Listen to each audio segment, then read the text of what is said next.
I love this. I hate this. That was awesome. That was the worst ever. While these may sound like powerful statements filled with emotion or even conviction, they are simply quotes from my family deciding what it would do yesterday.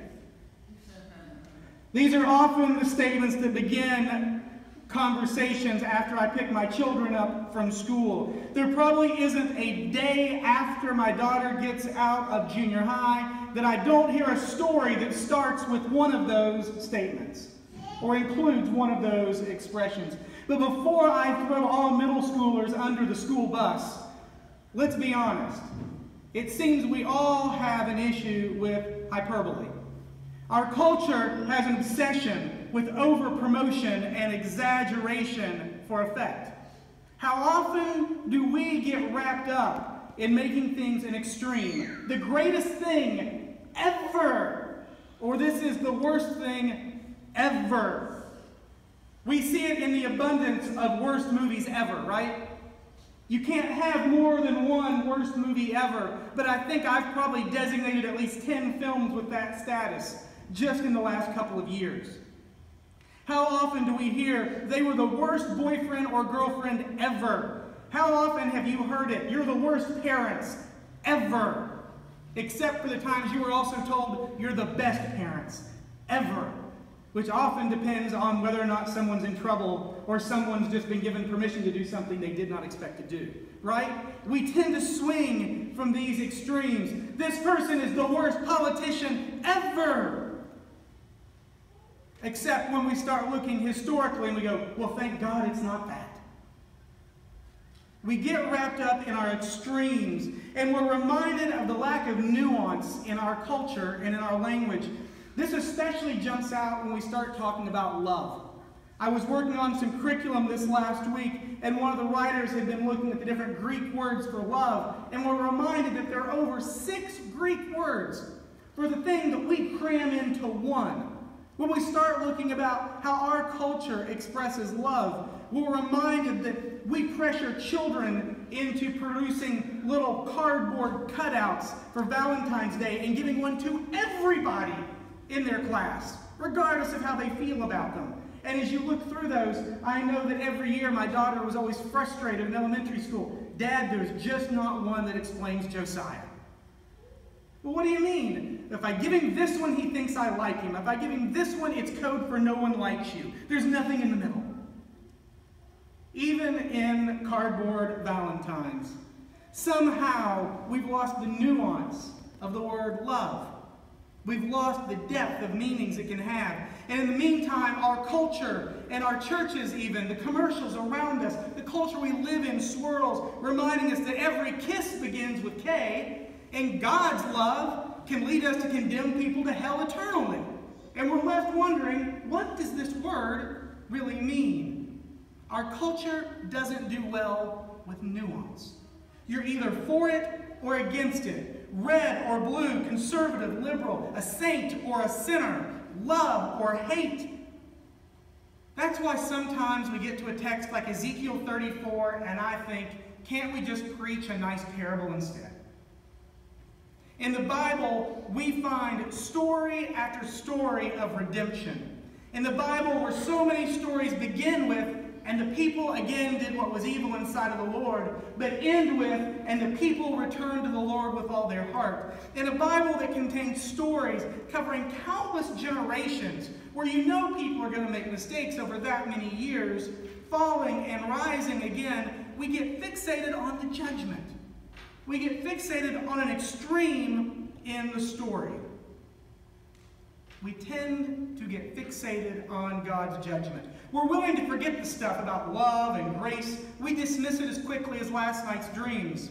We're willing to forget the stuff about the poor and the needy. We dismiss it as quickly as climate change or the reality of racism. But judgment, oh, we get fixated on that.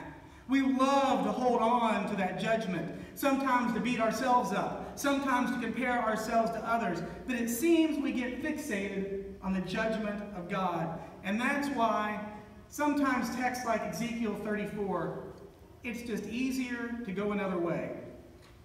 But today, I think the message that's found here is too important to gloss over, too important to neglect. The language in Ezekiel's message today is familiar to us. It's sheep, it's shepherds, it's care and comfort. The language is echoed throughout Scripture. We're familiar with the same imagery from Psalm 23. The idea of David as a shepherd who becomes a king, and Jesus as the good shepherd. But in this text, God is the shepherd. God is the shepherd. It's not a parable, but it is a metaphor.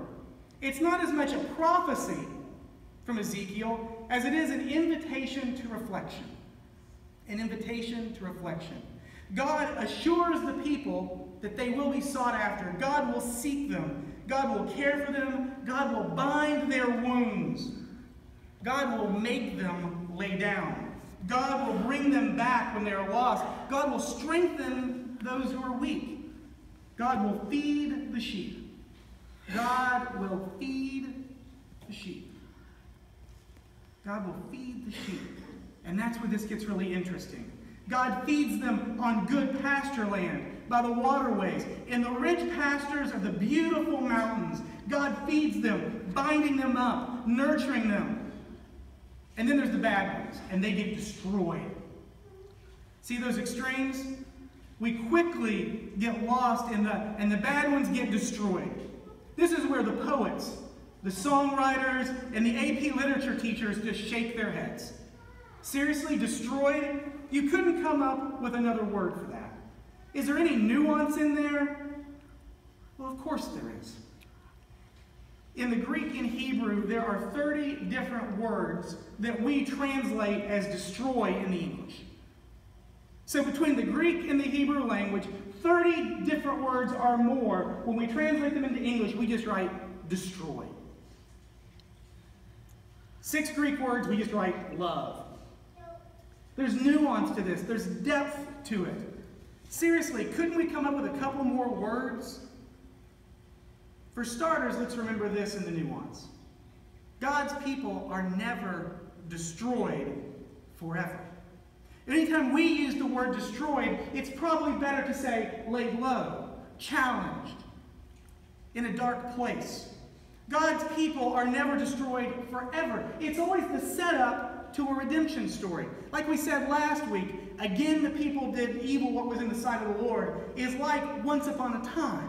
It doesn't mean they were all evil. It's the beginning of a story of redemption. It tells us that we're getting ready to start on a journey through this story, and it starts with our people in a bad place. God's people are never destroyed forever. It's always the beginning of a story of redemption, a comeback, a bounce-back tale to move a generation. And remember that these are God's sheep that we're describing, all of them. Those that are lost, those that are broken, those that are tired, those that need to lay down and rest, and those that are fat, those who are full of power, those who've been butting the others out of the herd. They're God's sheep too. They are God's sheep too. This same word for destroy gets used other places in the Bible. It's not the only place we get the Hebrew word that's translated destroyed here. In other places it means pulling down the pagan temples. In other places it means ending other foreign kingdoms. Sometimes it just means destroying something. But it actually gets used in Ezekiel 35. Just one chapter later, Jesse read chapter 34, a piece of it. In chapter 35, it says, I will destroy you, and you will know that I am the Lord. Now I want you to follow the logic on that. I will destroy you, and you will know that I am the Lord. If they're completely destroyed, dead, how do they know that that's the Lord? If they're gone, how do they know anything? So again, this is not a destroy forever. This is not an end to them. This is not condemned to hell, weeping and gnashing of teeth. They no longer exist. This is God pulling them down from their high place. This is God humbling them and leveling them out. This is them being brought into a dark journey, a dark night of the soul, their own valley of the shadow of death. But it's not the worst thing ever. Notice God is still feeding the fat ones. God feeds God's sheep. The good ones feed on the rich soil of the pasture land. They feed beside the still waters. And those who have gotten fattened at the other's expense, those who have pumped themselves up, they still get fed, but God feeds them justice. God feeds them justice. For some, justice is a prayer. For others, justice is something they fight for, sometimes their whole lives long. And for some, justice is what God feeds us to bring us back to the fold. Some need to be told to rest, to lay down and calm their souls. You may have been in this place yourself.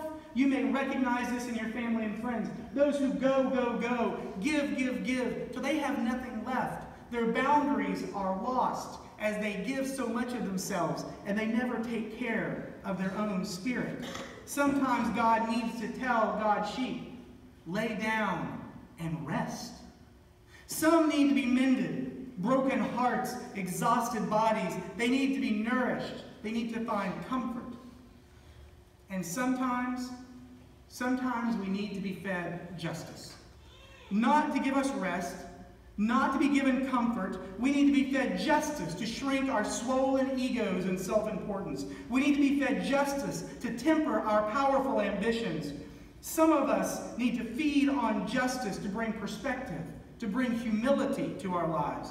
Some of us need justice. Without it, we are overfed on empty calories of self-importance, of competition, commercialism, addictions, and distractions. Some of us need justice because without it, without chewing on that justice, we would overload, we would grow fat on power, control, authority, and love of self. Okay, I did it. I threw the word love in. We can do better than that, right? I can do better. How about vanity, self-centeredness, egocentric, narcissism? We need to be fed justice to combat these things creeping into the control of our lives. Today's text is about God as Good Shepherd. It's not a parable, it's more of a metaphor. Ezekiel's message is not as much intended as prophecy as it is an invitation to reflection. So let's reflect. We're each invited to reflect on our own. What have you been eating lately? What have you been eating? We're not talking about what was served for Thanksgiving or the leftovers since. We're talking about spiritually. What's God been feeding you? Is God trying to feed you with compassion and care? Is God trying to settle you down for nurture and healing? Is God trying to mend your heart and soul? And are you willing to eat what God's giving you? What have you been eating lately?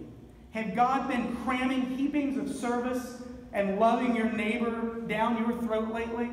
Has God been filling your plate with servings of reconciliation and forgiveness? Has God been filling your plate and your fridge with issues of justice that you need to chew on for a while? Ezekiel's message is not as much a prophecy as it is an invitation for reflection. When we feel like the world is falling apart, it may be that God calls us to rest, to fast on prayer, to feast on new boundaries, to find the care and compassion we need. Or when the world's falling apart, it may be that God is challenging us to see what our role in the injustices around us might be. When we feel like the world is moving too fast, when we feel like things have gotten out of control, maybe God is calling us to stop and mend our weary soul. Or maybe God wants us to get off our butts and go do something. What is God trying to feed you? What is God trying to feed you? Ezekiel's message is not as much a prophecy of what's to come, but a reflection on what is. So, what have we been eating lately?